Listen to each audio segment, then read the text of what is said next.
Heneral Luna is a 2015 Filipino historical biopic film depicting General Antonio Luna's leadership of the Philippine Revolutionary Army during the Philippine-American War. It opens with the beginning of hostilities with the American colonizers and ends with the assassination of Luna on June 5, 1899, a period in which Luna served as Supreme Chief of the Army under the First Philippine Republic. Directed by Jerrold Tarog and produced by Artikulo Uno Productions, the film received critical acclaim from critics and audiences alike, praising its cinematography, writing, acting and plot. The film was selected as the Philippine entry for the Best Foreign Language Film at the 88th Academy Awards, but it was not nominated. With a production budget of 80 million pesos, it is one of the most expensive Filipino epic historical films ever released. On September 29,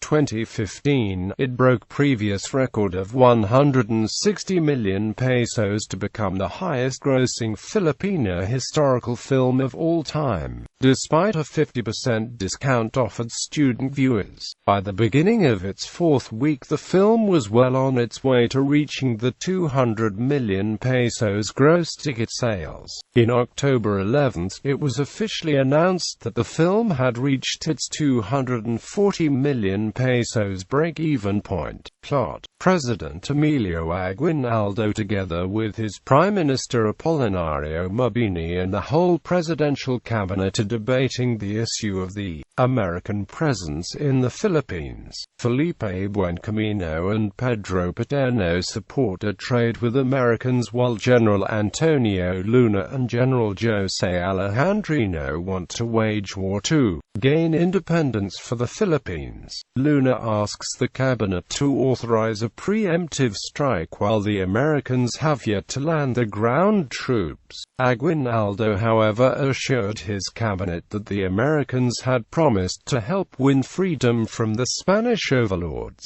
Unfortunately, the Americans have invaded key cities in Manila, indicating a possible war against the Filipinos. Luna and his trusted comrades, General Jose Alejandrino, Colonel Francisco Paco Roman, Captain Eduardo Rusca, Captain Jose Bernal and Major Manuel Bernal, embark on an arduous campaign against the invading American forces. During an intense battle against American troops led by General Arthur MacArthur Jr. and General L. Otis, Luna asks for reinforcements from the Kawit Battalion, but its commander, Captain Pedro Janalino, refuses to comply because the order did not come from President Aguinaldo himself. Luna angrily rides to Janalino's camp, humiliates him in front of his men, and dismisses the battalion for insubordination. Luna then assembles an army of 4,000 soldiers by declaring his infamous Article 1, stating that all who refuse to follow his orders shall be executed without the benefit of a trial in a military court. He also recruits Lieutenant Garcia after seeing his marksmanship skills,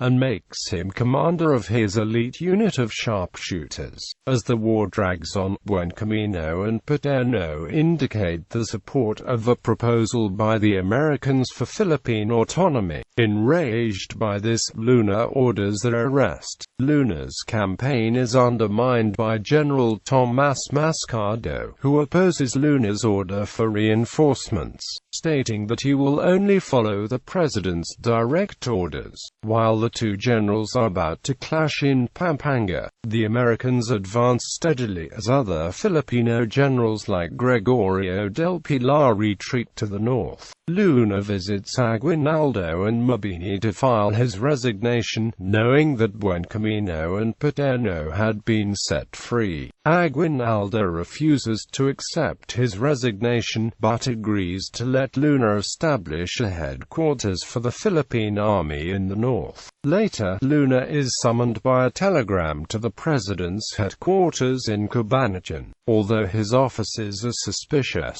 Luna rides to Cabanatuan, bringing only Roman and Rusca with him. Most of the soldiers had already left headquarters under Aguinaldo's orders, with the exception of some elements of the Kuwait battalion. Luna discovers upon arrival that Aguinaldo had already left and only Buen Camino remains in the office. As they exchange heated words, a single shot is fired outside.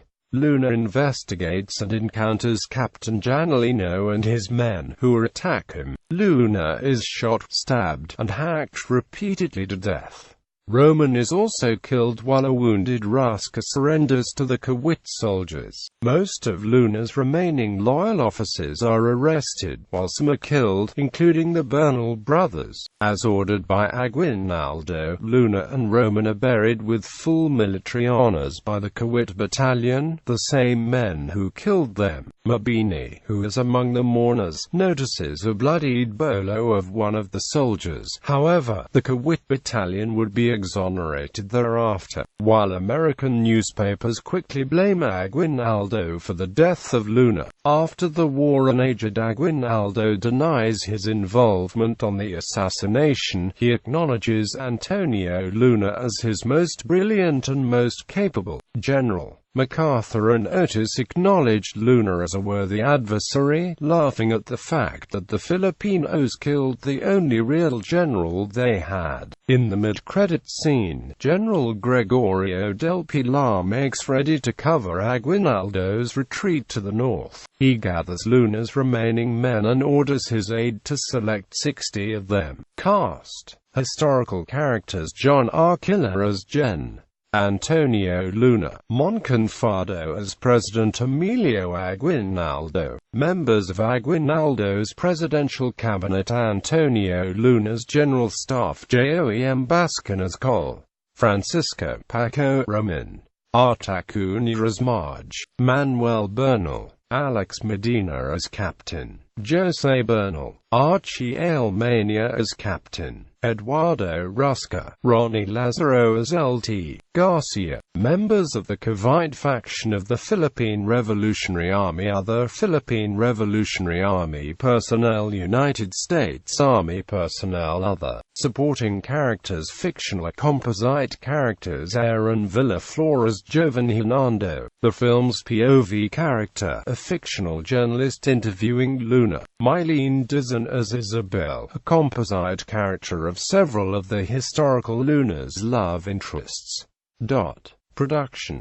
Screenplay: the first draft of Heneral Luna was written in 1998 by E.A. Rocha and Henry Hunt Francha, who chose to write about Antonio Luna after being hired by Sergio Santiago to write a television script for a television series in celebration of the centennial of Philippine independence. When the series failed to push through, Rocha and Francha were asked to rewrite the script as a feature-length film. The film did not go into production, however, and was shelved for 17 years.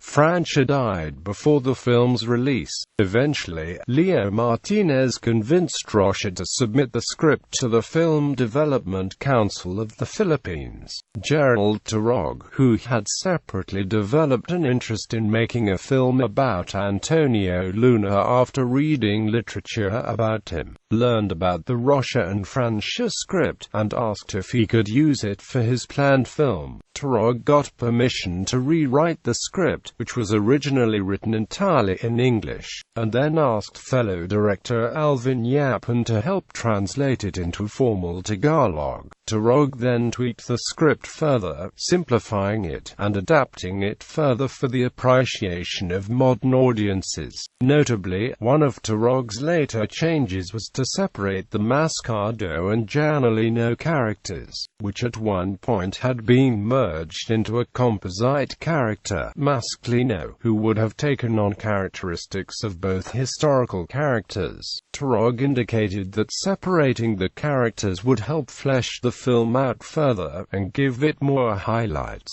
The characters of Paco Roman and Eduardo Rusca, who were portrayed in a character triptych with Luna in the film, were written to be polar opposites. Roman would be a more controlled, logical character who would help bring out a more controlled side of Luna, while Ruska would be a more passionate character who could provide moments of levity throughout the film. At an interview on Filipino music website Radio Republic, Tarog, who has a degree in music composition from the College of Music at the University of the Philippines Diliman, indicated that he approached Heneral Luna, as with all his other films, from a musical perspective. He revealed that he sometimes even did so literally, using a musical staff to lay out scenes, plotting out highs and lows, with notes corresponding scenes, and the pitch of the note corresponding to the mood. Among Tarog's references during the rewriting of the script were Philippine national artist Nick Joaquin's A Question of Heroes, which he used as a guide to the film's tone in humanizing the character of the titular protagonist, and Vivancio Jose's The Rise and Fall of Antonio Luna, which Tarog used as the primary source on Antonio Luna's life. Pre-production. Before meeting with Russia regarding revising the script for the film, Tarog approached mainstream producers to do the film. He was however met with skepticism and doubts over the film's marketability, as they assumed that such a historical film will be boring, or would not appeal to a mainstream audience. Tarog expressed difficulty in convincing them otherwise,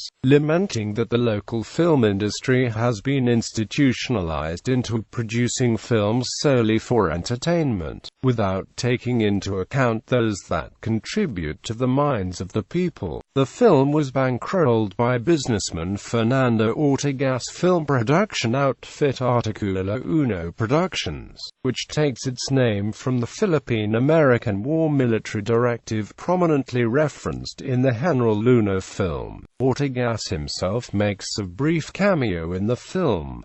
Ortegas and Rocha served as co-producers of the film. Ortegas remarked that if he would have received the script for the film a week earlier than he did, he would have just junked the script because he was not in a good state of mind to work with films at the time. He comments that the script arrived at the right time and said he enjoyed it. The film went through a long pre-production phase, which allowed the film's various departments to cope with the challenges of filming a period film in contemporary settings, with roughly 90% of the film needing to be shot on location. The film required extensive location shoots in the few areas in the Philippines which still matched the architecture and environment of the period. Casting. Speaking at a press conference for 2015 Quezon City International Film Festival at the beginning of the film's fourth week, producer and co-writer E.A. Rocha noted that no expense was to be spared in getting only actors suited for the role, instead of big-name stars. Tarog said his experiences on watching John Arquila's performance in Raymond Red's short film Manino and later in the feature film Metro Manila later influenced him to cast Arquila as General Luna. Filming. To keep costs down and cope with the requirements of shooting a historical film in modern settings, the film hewed close to its very tightly planned shot list. Tarog revealed that he designed his shots to reflect the two sides of Luna's personality, mostly straightforward shots to reflect his bluntness, and longer steady-cam shots in moments that revealed his poetic side. Director of photography Pong Ignacio drew inspiration from paintings from the film's period, including Antonio Luna's brother Juan, and referenced numerous films portraying trench warfare, citing Stanley Kubrick's 1957 film Paths of Glory as a particular inspiration. Ignacio recounts that the flashback scene to Luna's childhood, which was a single long steadicam shot involving an elaborate set, was the most challenging shot of the film.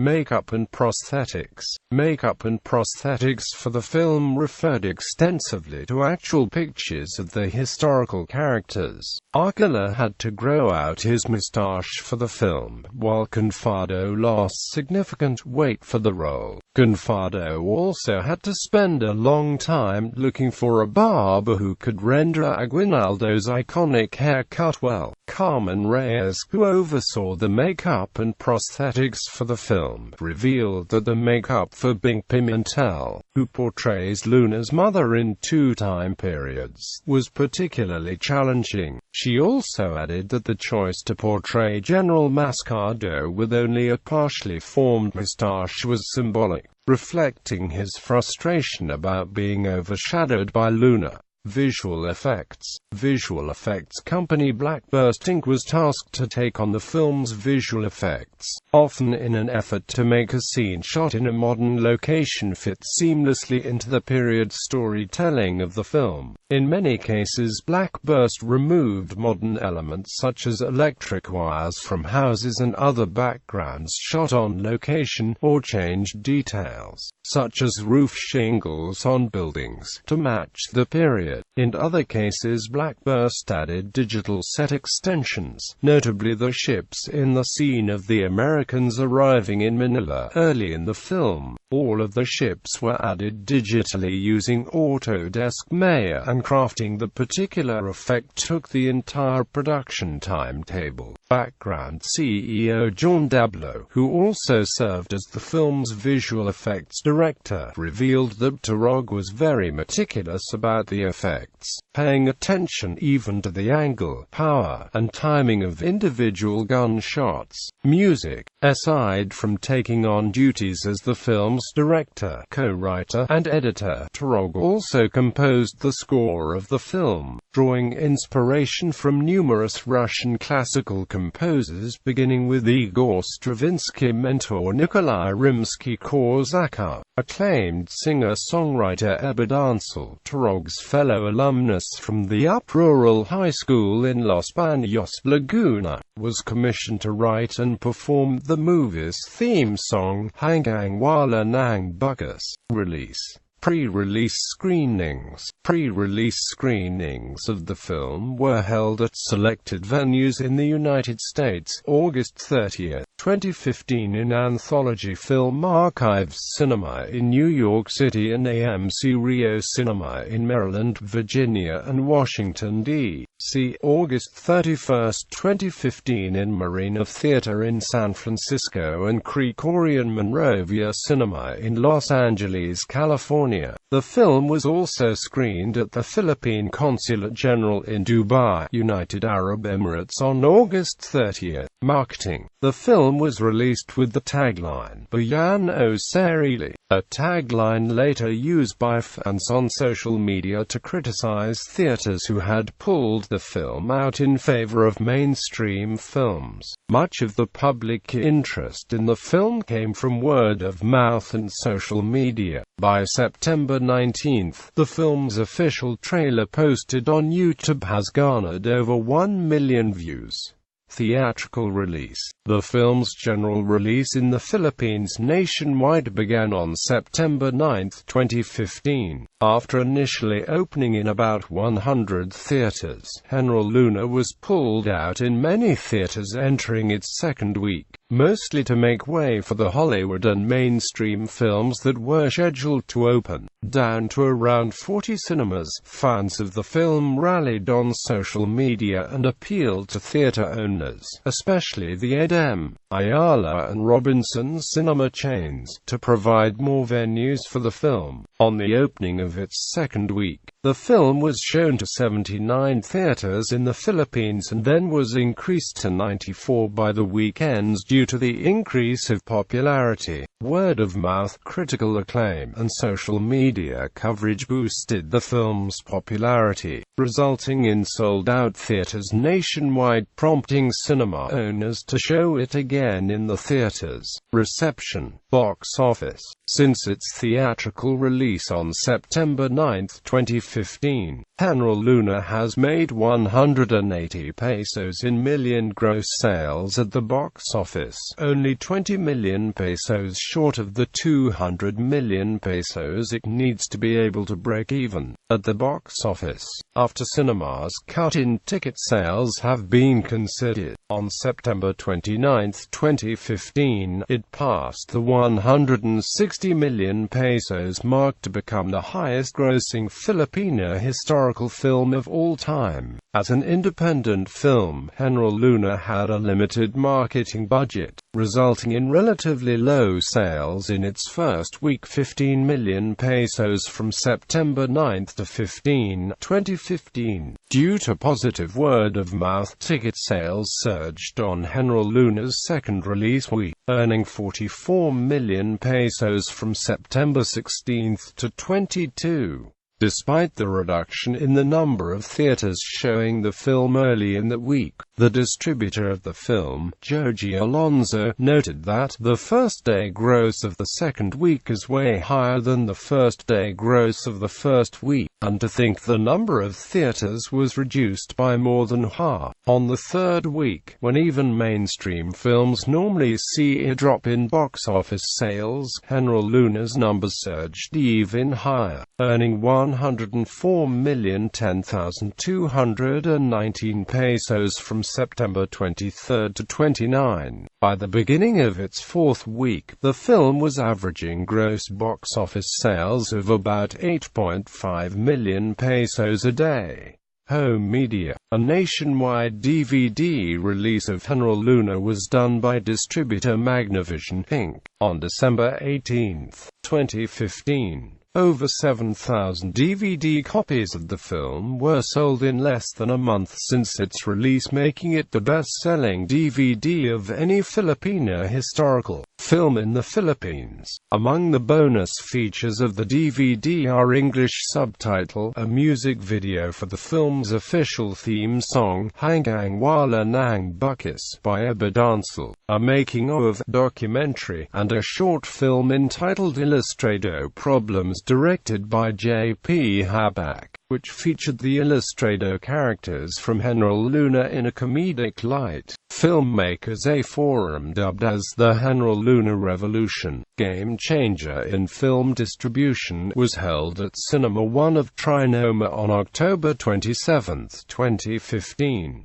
The forum, co-presented by Q Cinema and Interaction, mainly tackled about the box office success of Heneral Luna and how could other indie films replicate this feat. The forum was moderated by Interaction, editor-in-chief Roby Alampe, and led by panel members director Jerrold Tarog and associate producers Vincent Nebreda and Ria Limjap. Critical reception. Heneral Luna received mostly positive reviews from film critics in the Philippines and historians alike, and is now considered to be one of greatest Filipino movies of all time. Historian and former National Commission for Culture and the Arts Chair Ambitho Campos strongly recommended the film, calling it an engaging narrative, supported by wonderful cinematography and grounded on sound historical research.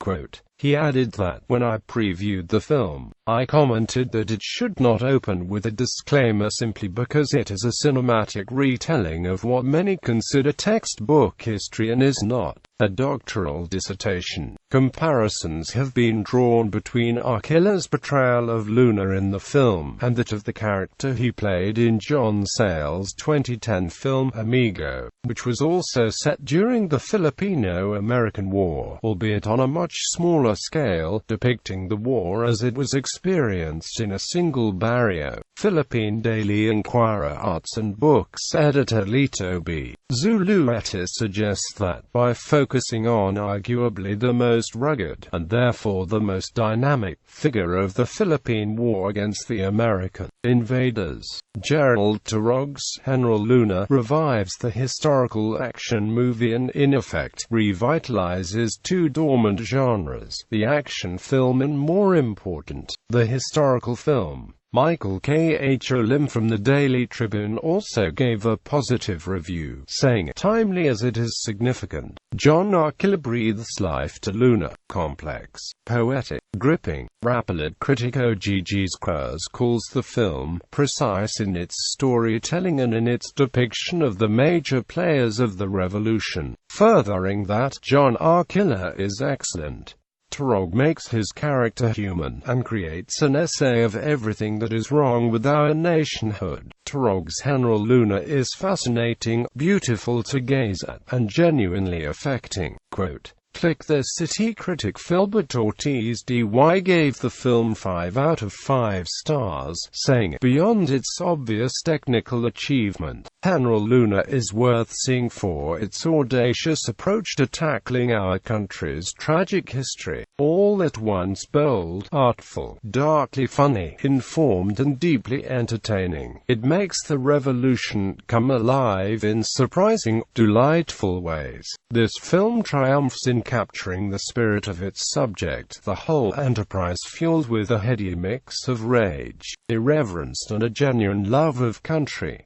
It is everything that an Antonio Luna biopic should be. Rotten Tomatoes, a review aggregator, gives the film a score of 71% based on 7 reviews. Heneral Luna received a grade A from Cinema Evaluation Board of the Philippines. Accolades, themes and symbolism. A number of visual motifs throughout film have symbolic significance, particularly for audiences familiar with the history of the period and Filipino culture. A Philippine revolutionary flag is displayed prominently in the film's bookend scenes, becoming dirtier and more ragged when the film reverts to its framing device as the events of the film unfold. The burning flag during the end credits is a poignant experience for Filipino audiences, as flag burning is not legal under the 1987 Filipino Constitution. In a scene towards the end of the film, the bodies of Luna and Roman are dragged across the courtyard in a manner highly reminiscent of the spoliarium, a painting which has served as artistic icon of Filipino nationalism, painted in 1884 by Luna's own brother Joan Luna.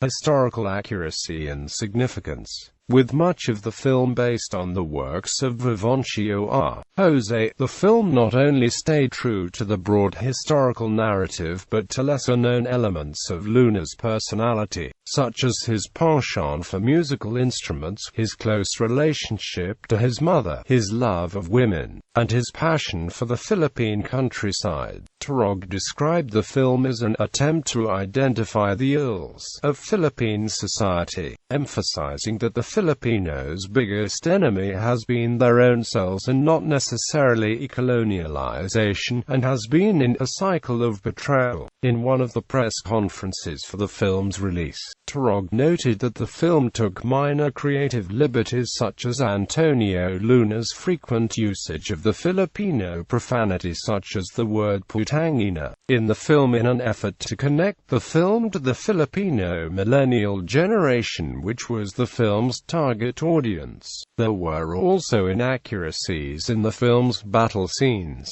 In its depiction of the Battle of Santo Tomas, the Filipinos are shown to be victorious against the Americans when in fact it was the Americans who won and they only suffered 2 casualties. Also, the man who saved Luna after his brave charge on horseback wasn't Colonel Roman as depicted in film, but was actually Alejandro Avicilla. Historian and columnist John Nery notes that an important part of Luna's personal history, his non-support of the first phase of the Philippine Revolution, is not mentioned in the film, although he also notes that the event takes place outside the movie's time frame, and the film does not contradict it. Notes Nery, Luna's atonement is not part of the movie's backstory. Does this lessen director Jerrold Tarog's work, or lead actor John Arkila's art? I do not think so, because the movie approaches the Luna story on its own terms.